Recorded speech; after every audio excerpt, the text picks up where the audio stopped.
Today, I'm going to share 7 mindset shifts that changed my life. They helped me move from employee to entrepreneur, work through mental health challenges, and build a thriving life. The last mindset shift is the most controversial, but I wouldn't be here recording this video without it. The first mindset shift is to give your overflow. We've all heard the analogy to put your own oxygen mask on first before helping others. To me, this analogy seems all or nothing. You put on your oxygen mask, it may not even inflate. You could get the tiniest bit of oxygen, but you can still then turn and help others. So I'm left wondering, for the analogy, how much oxygen do I actually need before I can help others? This is why I prefer the analogy of filling up a cup.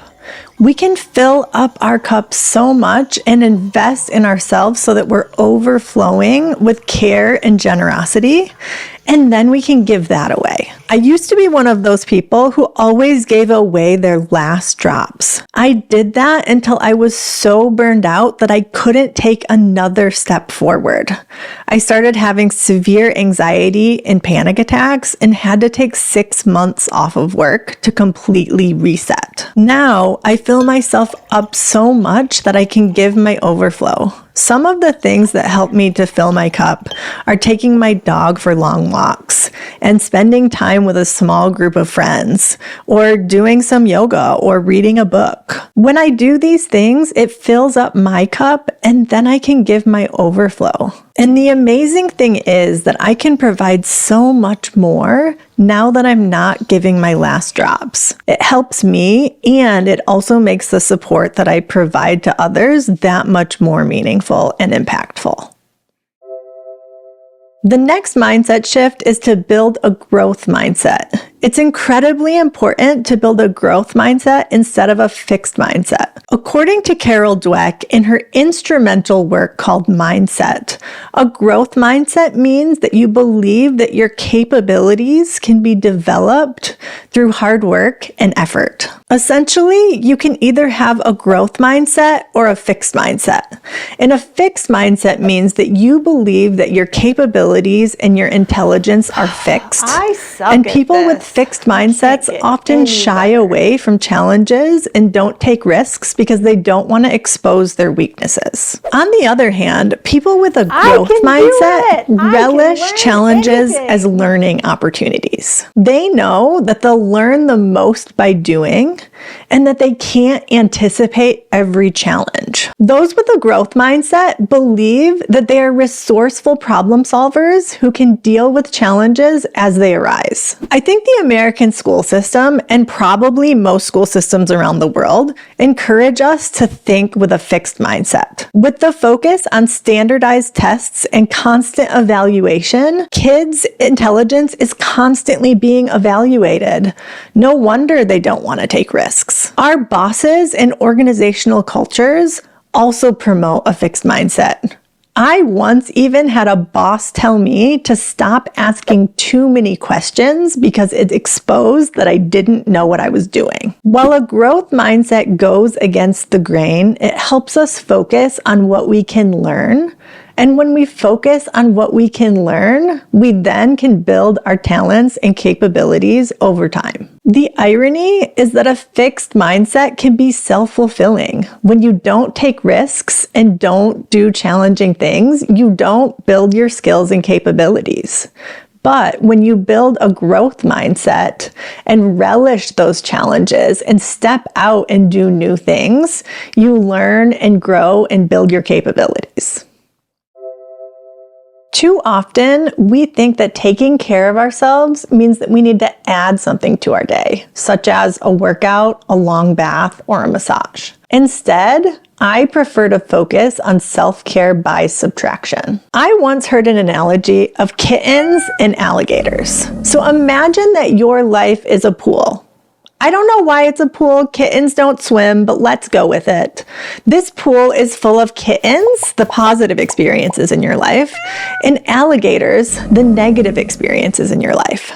So if you wanted to improve your life, what would you do first? Would you add more kittens or would you remove the alligators? It seems pretty obvious that you would want to remove the alligators first. They would stop eating all the kittens, and then you could decide what kittens you want to add back in. This is self-care by subtraction. In order to say yes to the things that you want in life, you first need to say no to the things that you don't. I'd encourage you to reflect on what drains you. Then you can figure out how to eliminate it, minimize it, or mitigate the impacts. Sometimes we're exhausted simply because we're trying to do too many things. Instead, what if you could figure out what you wanted to subtract? What small quits could make your life better? Could you quit grocery shopping? Could you quit your commute? Could you quit responding to every email right away? At one point, I even quit part of a job that I hated. I used to work in human resources and I absolutely hated doing conflict management conversations or conversations about poor performance. These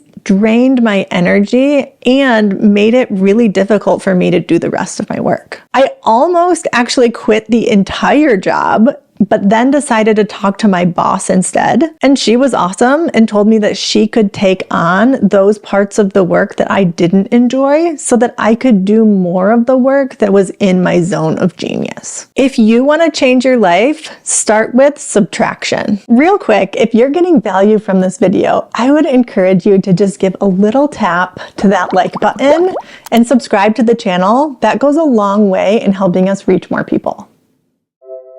I used to do everything that was asked of me because I didn't realize that I could say no. In a world full of family, workplace, and societal expectations, it's really hard to figure out what we actually want. It seems strange for me to even say that now because I've come to realize that I always have a choice. I can say no to anything I want. And in fact, no can be my default answer until I decide I want to do something. And this doesn't mean there are no consequences. It simply means that I'm going to weigh the consequences and decide which ones I'm willing to live with. Let's look at a simple example. Recently, someone in my network reached out and asked if we could connect to answer some questions she had about building her business. In the past, I probably would have said, yes, of course, and set it up right away. Instead, I looked at my calendar and thought about the consequences. I decided that I would be happy to connect with her, but I wanted to talk with her next month when I would have more time. Now let's talk about a more extreme example. In my previous job, I had a manager ask if I would do all of the phone screens for new roles on her team.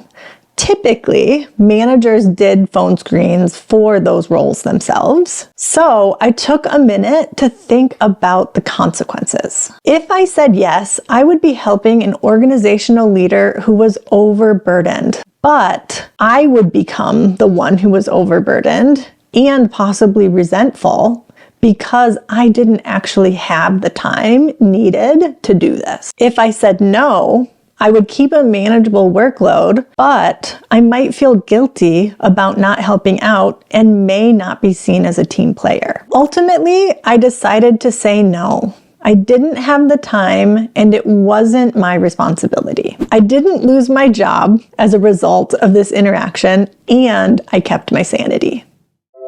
The next mindset shift is to be ambitious, but make sure that the ladder that you're climbing is up against the right wall. When I had my mental breakdown in 2018, I thought I had to let go of my ambitions. Over the last few years, I've realized that ambition itself wasn't the problem.